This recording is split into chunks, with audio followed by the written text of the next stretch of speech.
শহরে একের পর এক খুন হচ্ছে, কিন্তু পুলিশদের হাতে কোনো ক্লু নেই। তখন কেসের দায়িত্ব পড়ে সিনিয়র অফিসার ভিক্টরের উপর। এরপরে বেরিয়ে আসে মেডিকেল ক্রাইমের এক ভয়ঙ্কর কালো সত্য। হে বন্ধুরা, আশা করি সকলে ভালো আছেন। আজ আমি এক্সপ্লেন করব 2022 সালে মুক্তি পাওয়া দারুণ একটি তামিল ক্রাইম থ্রিলার মুভি। মুভির নাম ব্যাটারি। এই মুভিটির প্রথম পার্ট আমরা আগে এক্সপ্লেন করে রেখেছি। যারা এখন মুভিটির প্রথম পার্ট দেখেননি তারা আই বাটনে থাকা লিঙ্কে ক্লিক করে প্রথম পার্ট দেখে আসতে পারেন। গত ভিডিওতে আমরা দেখেছি অফিসার রাতনামকে হত্যা করার পর সেই কেসের দায়িত্ব গিয়ে পড়ে এসে ভিক্টরের উপর। ভিক্টর এখানে পুগাসকে জিজ্ঞেস করে, অফিসার রাতনাম তো তোমার সাথেই ছিল। পুগাস বলে, স্যার আমার সাথেই ছিল। সেখানে 2 ঘন্টা ডিউটি করার পর স্যারের আর কোনো খোঁজ পাওয়া যায়নি। আমি তার ফোনেও কল করেছিলাম, কিন্তু ফোনটা সুইচ অফ ছিল। এরপর কন্ট্রোল রুম থেকে জানতে পারি তার খুন হয়ে গিয়েছে। তখন একজন কনস্টেবল বলে, স্যার সিসিটিভি ফুটেজ এসে পড়েছে। এরপর তারা সিসিটিভি ফুটেজ চেক করলে সবগুলো ফুটেজও স্পষ্ট। গত ভিডিওতে আমরা দেখেছিলাম কিলার সেখানে থাকা সিসিটিভি ক্যামেরাগুলোকে কালার গান দিয়ে শ্যুট করে ভিউ ব্লক করে দিয়েছিল। সে কারণে ক্যামেরাগুলোতে কোনো ফুটেজ ক্যাপচার হয়নি। এরপর ভিক্টর আর পুগাস ফরেন্সিক ডিপার্টমেন্টে যায় অফিসার রাতনামের অটোপসি রিপোর্টের জন্য। ডক্টর ভিক্টরকে বলে, স্যার অফিসার রাতনামকে খুবই বাজেভাবে হত্যা করা হয়েছে। তাকে বেঁধে অনেক টর্চার করা হয়েছিল। এরপর তার মুখের মধ্যে ব্যাটারি দিয়ে শ্বাসরোধ করে হত্যা করা হয়েছে। পুগাস জিজ্ঞেস করে, তাহলে এই গান শটের মার্ক? ডক্টর বলে, এটাই হচ্ছে মিস্ট্রি। রাতনামের বডিতে বুলেট এন্ট্রির মার্ক তো আছে, কিন্তু বুলেট এক্সিটের কোনো মার্ক নেই। আর শরীরের মধ্যেও বুলেটটি কোথাও খুঁজে পাওয়া যায়নি। পরের সিনে আমাদের দেখানো হয় ভিক্টর পুগাসকে ডেকিন বলে, আমরা একটা এক্সপেরিমেন্ট করব আইস বুলেট নিয়ে। আমার মনে হচ্ছে কিলার মেটাল বুলেটের ইউজ করেনি, আইস বুলেটের ইউজ করেছে। এই কারণে সেই বুলেটটি কোথাও খুঁজে পাওয়া যায়নি। এরপর ভিক্টর আইস বুলেট দিয়ে শ্যুট করে সেই ক্ষতর ডায়ামিটার চেক করে বলে, রাতনামের বডিতে যে ক্ষত আছে সেই ক্ষতের ডায়ামিটার আর এই ক্ষতের ডায়ামিটার সেম নয়। এর মানে হচ্ছে কিলার আইস বুলেটের ইউজ করেনি। পুলিশরা এখানেও কোনো উপকারের কুলো খুঁজে পায় না। পরের সিনে আমাদের ডেভিড নামের এই লোকটাকে দেখানো হয়। সে একটা পাবে বসে দাবা খেলছিল। তখনই একটা আননোন নাম্বার থেকে কিলার তাকে কল করে হুমকি দেয়। পরের সিনে আমাদের দেখানো হয় ডেভিড আর অর্জুন গিয়েছে কমিশনারের কাছে। কমিশনার ভিক্টর আর পুগাসকে ডেকে বলে, ওনারা দুজন বিজনেস পার্টনার। গতরাতে সেই কিলার ডেভিডকে কল দিয়ে হুমকি দিয়েছিল। আমি চাই তোমরা ডেভিড আর অর্জুনের সিকিউরিটি অ্যারেঞ্জ করো। এরপর বাইরে এসে ভিক্টর পুগাসকে বলে, ডেভিড আর অর্জুনের সিকিউরিটি অ্যারেঞ্জ করো। পুগাস বলে, ওকে স্যার। আর এখানেই সিন কাট হয়। পরের সিনে আমাদের দেখানো হয় কিলার একটা অডিও রেকর্ড করছিল, আর সেই অডিওতে গানশটের আওয়াজ ছিল।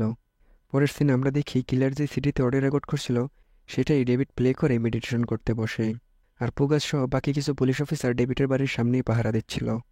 তখনই তারা ডেভিডের ঘরের ভিতর থেকে গানশটের আওয়াজ শুনে। গুলির আওয়াজ শুনে তারা দৌড়ে ঘরের ভিতরে যায়। শারবানান ভিতরে গিয়ে দেখে পুগাস আহত হয়ে সেখানে পড়ে আছে। পুগাস সবাইকে বলে, কেউ একজন আমাকে ছুরি দিয়ে হামলা করে পালিয়ে গিয়েছে, তাড়াতাড়ি গিয়ে তাকে ধরো।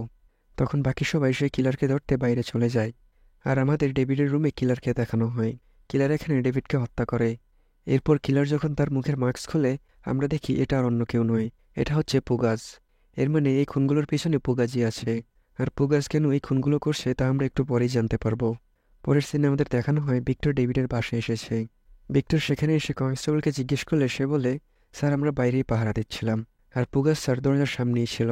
তখনই ঘরের মধ্যে থেকে গুলির শব্দ আসলে আমরা দৌড়ে ভিতরে আসি। ভিতরে এসে দেখি পুগাস স্যারকে সেই কিলার ছুরি দিয়ে আঘাত করে ব্যালকনি থেকে লাফ দিয়ে পালিয়ে গিয়েছে। আমরাও সেই কিলারের পিছু নেই, কিন্তু কিলারকে ধরতে পারিনি। তখন ভিক্টর পুগাসকে বলে, মিডিয়াকে ভিতরে আসতে দেবে না, এই রুমটা ভালো করে চেক করো আর সিসিটিভি ফুটেজ কালেক্ট করো।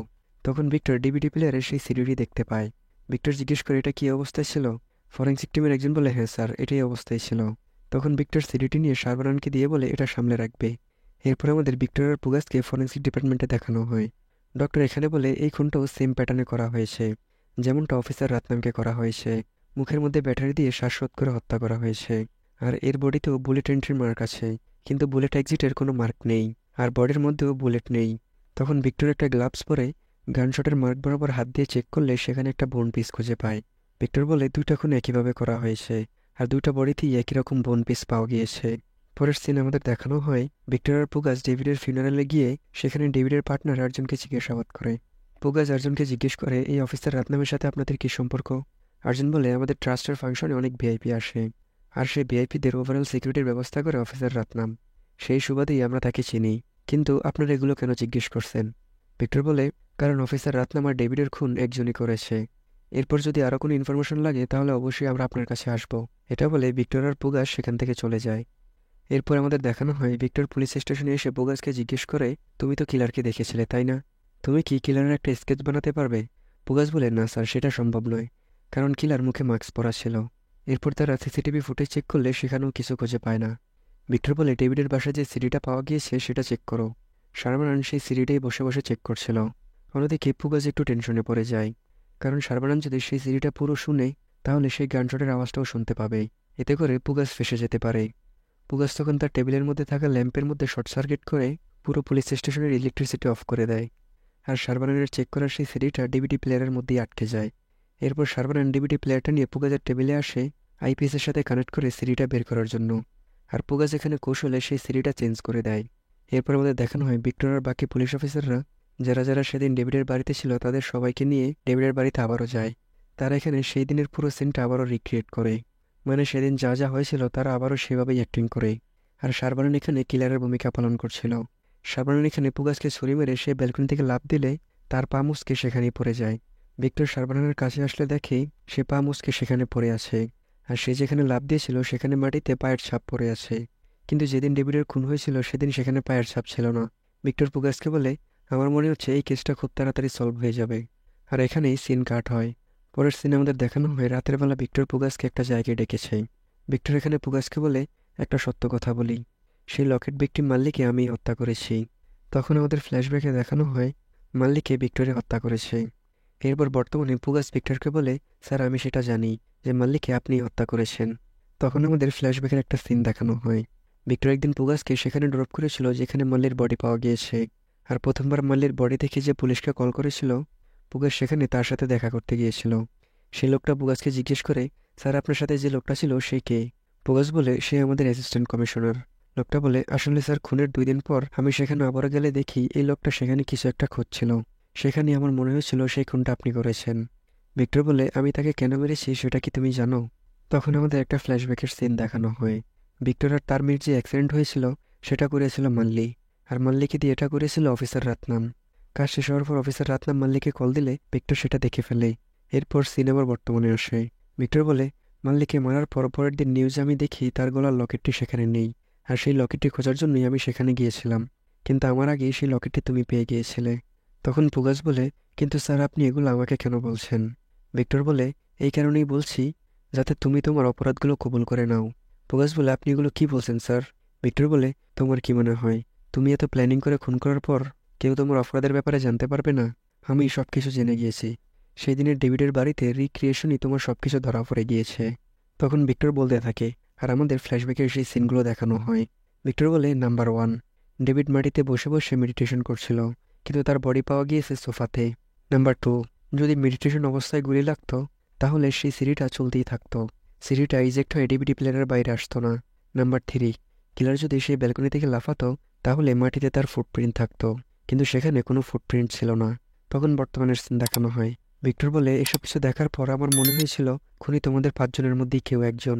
আর তখন আমি তোমাদের 5 জনের ব্যাপারে রিসার্চ করতে শুরু করি, আর সেখানেই আমি তোমার ব্যাপারে জানতে পারি। এরপর আমি তোমার রিপোর্ট নিয়ে তোমার স্কুল টিচারের কাছে চলে যাই, আর সেখানেই আমি জানতে পারি। আর তখন আমাদের সেই সিনটা দেখানো হয়। পুগাজের স্কুল টিচার ভিক্টরকে বলে, পুগাজ খুবই ভালো একজন স্টুডেন্ট ছিল।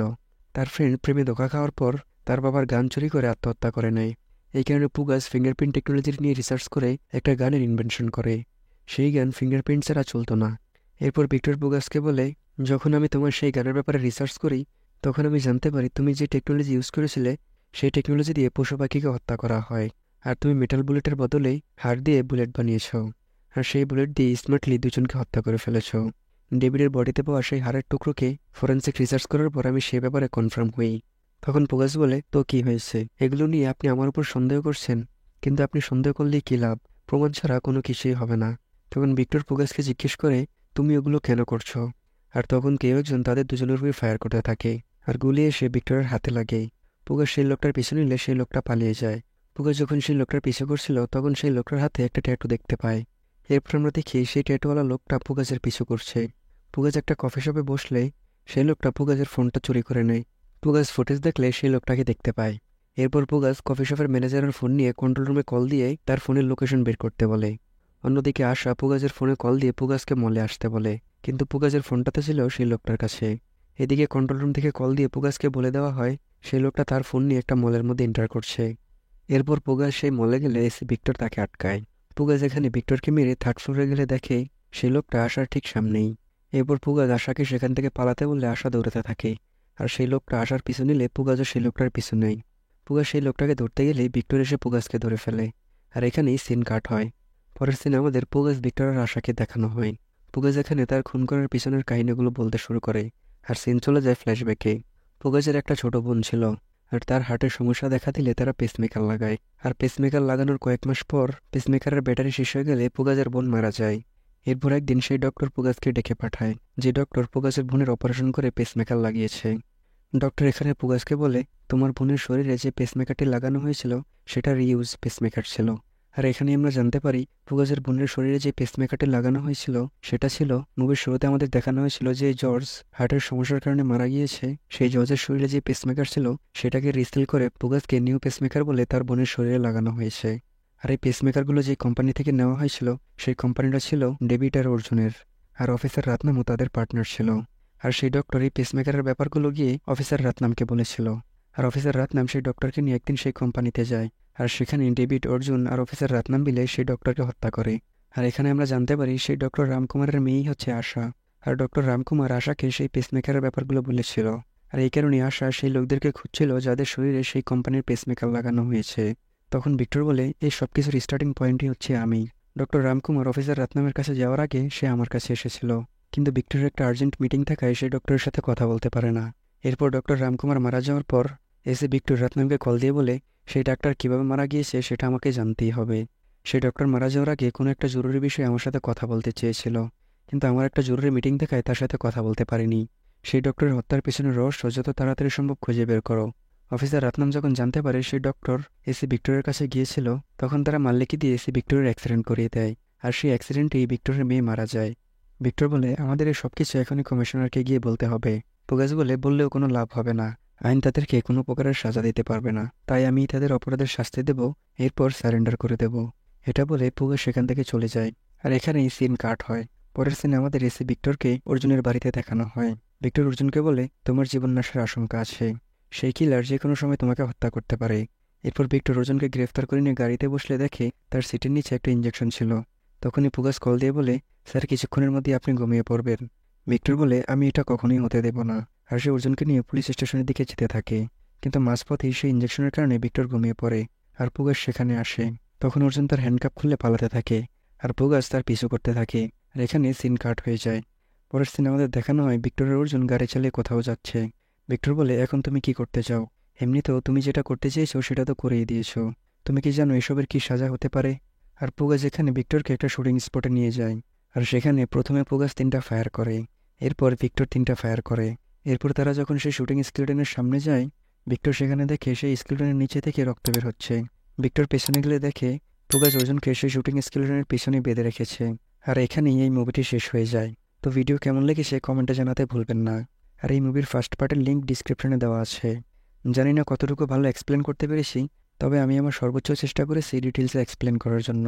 তো আজকের মতো এখানেই বিদায় নিলাম, দেখা হবে নতুন কোনো ভিডিওতে। ততদিন সবাই ভালো থাকবেন, ধন্যবাদ।